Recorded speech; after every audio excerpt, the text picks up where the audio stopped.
What a day. Alright, so E3 Day 0 is officially wrapped up. I have been working non-stop. My hand hurts so much. I've been writing, I've been posting screenshots, and now I'm editing this video together because I want to give my impressions briefly, but not too briefly because I'm going to hype for quite a bit, on my reactions to what I thought were my best moments, I should say, for all the conferences. That would be Microsoft, EA, Ubisoft, and Sony. So, without further ado, let's just get into it. To begin, let's look at Microsoft, which started off the day with my favorite press conference. Legitimately, I'm not an Xbox fan, I don't own an Xbox, I've never owned an Xbox. Nothing against the system, it's just I kind of more of a preference towards Nintendo and Sony. As a non-Xbox fan, I was blown away. They had a fantastic showing, and I couldn't see anybody else topping them. To start off, they had Halo 5 Guardians, of course, to start off the show, and that looks fantastic. Nathan Fillion is in it, back from what he did in ODST. That was pretty awesome. The game is super colorful. It just looks like a cool Halo game. Even though I've never owned an Xbox, I've somehow been able to play all 4 Halo games. Not ODST or the other side spin-offs or whatever, but yeah, they're just, you know, fun, cool games. And I'm looking forward to that. Hopefully I'll, someone with an Xbox will be able to co-op that or something. Next, Recon, or Recore, I should say. And this game is from Keiji Inafune and from the creators of Metroid Prime. And it looked like a more human, post-apocalyptic kind of Mega Man Legends, but with like humans, and there's like robots, and it's just, oh my god, I was just like, as soon as I saw the trailer, I was like, oh, please show more of this, show gameplay, not just a CG trailer. Holy crap, oh, I'm really jealous that's exclusive. You know, one by one, everything kept on like toppling the one before it, and then Xbox One announced that they're having backwards compatibility due out for this fall, releasing about 100 titles. Now, you can either download the game and it'll work on your Xbox One, or you can insert your Xbox 360 disc into your Xbox One and it'll read it. Or it seems like it'll download based off of that. It was a little bit confusing. I'm sure there must be some kind of press release on it somewhere. If not now, then sometime later in the week. But, yeah, it was kind of cool. Although, not having it all work at once is kind of like, is it really backwards compatible? Or are you just making the Xbox 360 games available to play on the Xbox One? It was kind of weird, but still kind of cool of them. Then we got Tom Clancy's Division, and it had a couple different kind of trailers. It had like a multiplayer one, it had like a CG one. It looks really interesting. It's due out in 2016. I believe in March, like March 8th, I believe. They announced it later on at the Ubisoft press conference. But for this one, they announced that there's going to be an exclusive beta in December for Xbox One.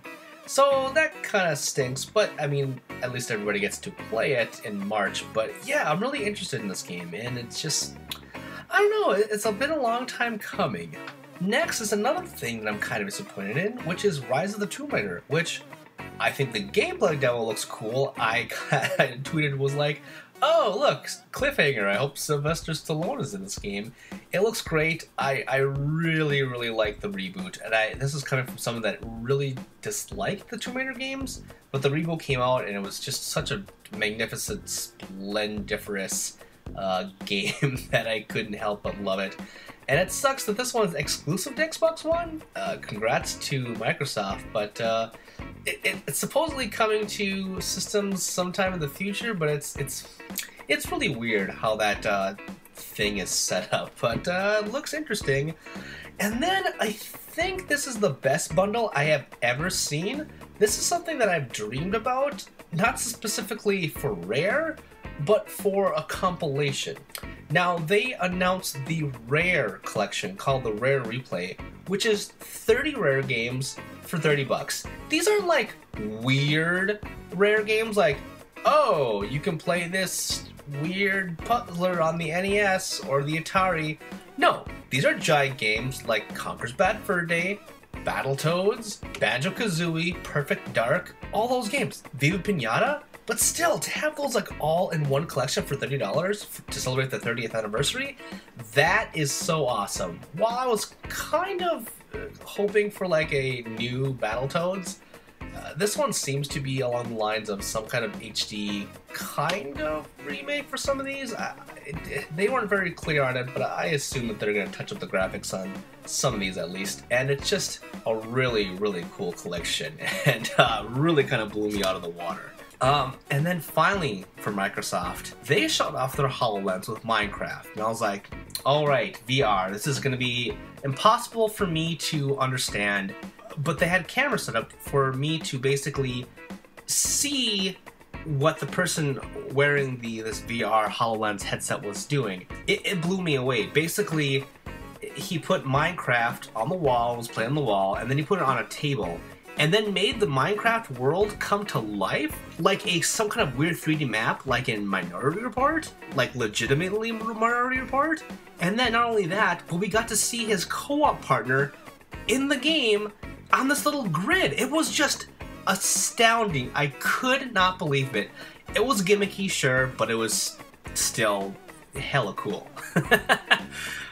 Next we have EA, which was kind of a stinker. It had some really cool games sandwiched between long segments of sports stuff, and I am not a sports or racing fan. So they started off really awesome with Mass Effect Andromeda, which looks like Firefly. Firefly, Mass Effect, and you can't go wrong with that. Or Ghost Riders, because that is such an awesome song, and yeah, I am so happy that I teased that. Then later down the line they had Mirror's Edge Catalyst that I've been waiting for, and it was just, it's supposed to be an open world kind of retelling of the first game, and they're kind of like remaking it for a new generation, quote unquote. So I'm excited for that, to know some more details. It is coming out in February. We'll see if that sticks to it. And then they even teased us at the beginning of the press conference, like, we're showing you Star Wars Battlefront at the end of the press conference. And they had all this stuff that I didn't care about. And at the end, it was so awesome. You actually got to see real gameplay. And it looks fantastic. I cannot wait for Battlefront. Holy crap. That teaser we had like a couple months ago during the Sour celebration, I was like, those graphics aren't going to look that great. And no, they don't look as good as that, but they look pretty damn close! It's so crazy! I am so excited for this game. Next, let's move on to Ubisoft, where Aisha Tyler did her best.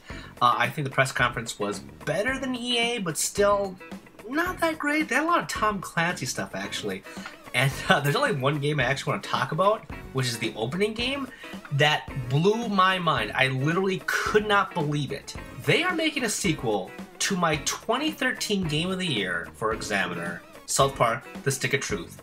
It's called South Park, yes, The Fractured Butthole. And instead of fantasy, it's going to be superheroes. So you got the Coon and the Question Mark and all, you know, Professor Chaos. I am so excited. And because Matt and Trey Parker were basically like, we're never going to make a video game again. And then on stage, they're like, yeah, we know how to make a video game now, so we're going to backpedal on that a little bit. And yeah. And it basically looks like they're using the engine, and it's not Bethesda, or it's not Obsidian, it's an actual Ubisoft company. I believe it's Ubisoft San Francisco.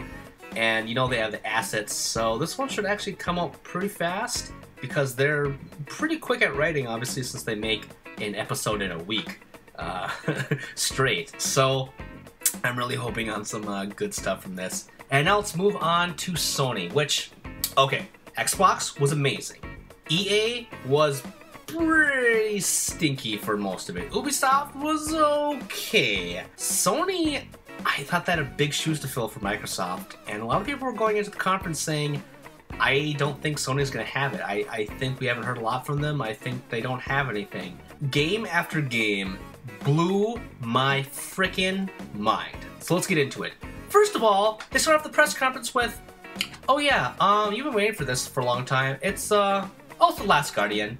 This is the one year I didn't put The Last Guardian in my predictions, and it's the one year that it comes out. So it looks like my pessimism has paid off. Not only a trailer, it was a gameplay demo! Crazy! And they released it for 2016. Now, they've never talked about release date before, but let's see if they can stick to that. But if they can actually show the game and be confident to say 2016, although not an actual date, I don't know, but still the gameplay looked Pretty cool. Then we got Horizon New Dawn, which is Guerrilla Games' new game, you know, the Killzone people. This is basically the apocalypse happened, all the people died, and people sprang up from those that died in the cities, and this is like aeons later where grass has overtaken enemy, kind of like The Last of Us, except with like no post-apocalyptic like evilness.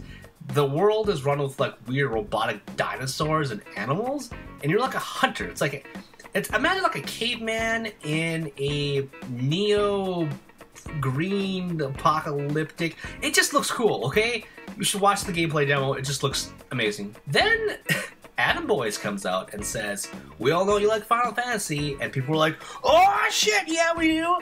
And then they show this weird chibi game that looks like a weird cross between like just some weird chibi like 3DS, that theater rhythm game, and then the characters can like turn into, basically they look like Kingdom Hearts characters, and it's a turn-based game for the PS Vita and PS4, and it's interesting. It's called World of Final Fantasy, and that was kind of like a big tease for the next part, because he was then like, "Y'all remember this?" And they had Final Fantasy VII, and it's just like people were going nuts. And it's just like, they just did this a couple months ago, and the Square Enix guy was like, "Oh, I know you like this," and it was actually the PC port coming to PS4, which hasn't even come out yet. And I was like, whatever. And then the trailer was basically like, "Oh, look at this. We know you've been waiting for it." And then it started to look like Final Fantasy VII, but like, you know, obviously for the PS4. And I was like, oh, this is gonna be like a weird sequel spin-off game like Dirge of Cerberus or Crisis Core. And I was like, that's pretty cool. You know what, if they can't make a remake, then I'm good with this, you know, spin-off kind of thing. But no, they're like, nope, it's finally coming. We're making Final Fantasy VII Remake. And I screamed. I could not believe it. Not only did we see Last Guardian, we saw Final Fantasy VII Remake. Oh, but wait, one more thing that nobody thought would ever happen. Did someone say Shenmue 3? And it's a Kickstarter. And as of this recording of its $2 million goal as of launching a couple hours ago, it's already made half of it, if not more. And it's just, this is like the E3 of dreams, or at least Sony is making the E3 of dreams. And it's not even done yet. Gosh. And then they close the show with Uncharted 4, and I love Uncharted. And there's not much else to say about it other than it looks great, and they had some gameplay, you know, demo snafus, but it looks amazing. It looks exactly what I want for a new Uncharted. And yeah, that is Day Zero. I think my biggest surprises came out of, if I would say top 3, I would say the Minecraft HoloLens demo, Final Fantasy VII, and Last Guardian. Legit. So many games to look forward to. Such a good E3 so far, and we still have Nintendo, Square Enix, and the PC show tomorrow, plus all the other third-party stuff that's going to be announced throughout the week, and gameplay demos from yours truly, and other people from Examiner.com, and other, you know, affiliates. But check back in with me to catch all my write-up of all the other news that you might have missed today on Examiner.com, where I have been featured for a lot of my write-ups. And of course, you'll come back to YouTube for these daily wrap-ups or whatever, and some other nonsense. Anyway, yeah, E3 2015 is looking pretty amazing. Boom, ba-jack, boom, boom, ba-jack, boom, ba-jack, boom, boom, ba-jack, boom, ba-jack, boom, boom, ba-jack, boom, ba-jack, boom, boom, subscribe, boom, ba-jack, boom, boom, ba-jack, boom, ba-jack, boom, boom, ba-jack, boom, ba-jack, boom, boom, ba-jack, boom, ba-jack, boom, boom, subscribe.